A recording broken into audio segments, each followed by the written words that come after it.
SP की नाक के नीचे ट्रैफिक नियमों की उड़ाई जा रही हैं धज्जियां। जी हां, पानीपत में सच्चाई यही है। हर चौक पर एसपी महोदय द्वारा निर्देशों से ट्रैफिक इंचार्ज द्वारा ट्रैफिक में सुधार के लिए पुलिस के जवान खड़े हुए हैं। लेकिन ताज्जुब की बात है कि एसपी कार्यालय व एसपी की कोठी के सामने तहसील टाउन के कर पर कभी तो पुलिस का एक जवान ड्यूटी पर तैनात होते हैं, तो कभी 2 तो कभी 3 जवान दिखाई देते हैं। परंतु ट्रैफिक नियमों की धज्जियां भी इसी कर पर उड़ाई जाती हैं।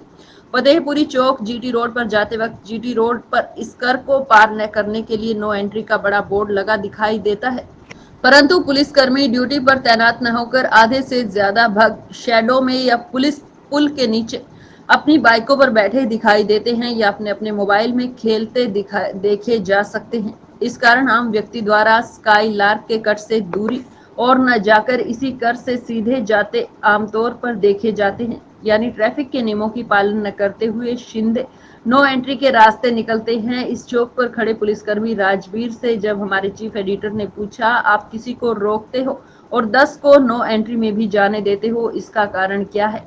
तो राजवीर ने कहा, मैं सारा दिन खड़ा नहीं रह सकता। बड़ी हैरानी की बात तो यह है कि इस चौक पर नो एंट्री में एंट्री करने वाले किसी भी व्यक्ति का चालान नहीं हुआ।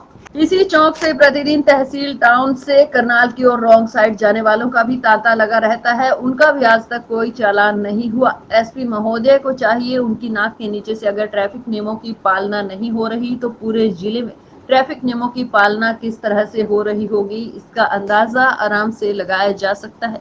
ट्रैफिक इंचार्ज को चाहिए या तो इन पुलिस कर्मियों को ट्रैफिक नियमों की पालना करते हुए रॉन्ग साइड जाने व नो एंट्री पार करने वालों के चालान करे, या फिर राजवीर जैसे कर्मी को आराम करने के लिए ड्यूटी पर नहीं घर पर आराम करने के ऑर्डर दे।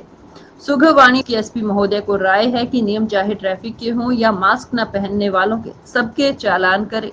मैं वेद दुआ। आइए हमारे चैनल को देखिए, देखने के बाद उसे लाइक करें, सब्सक्राइब करें और विज्ञापन और समाचार के लिए संपर्क करें। धन्यवाद।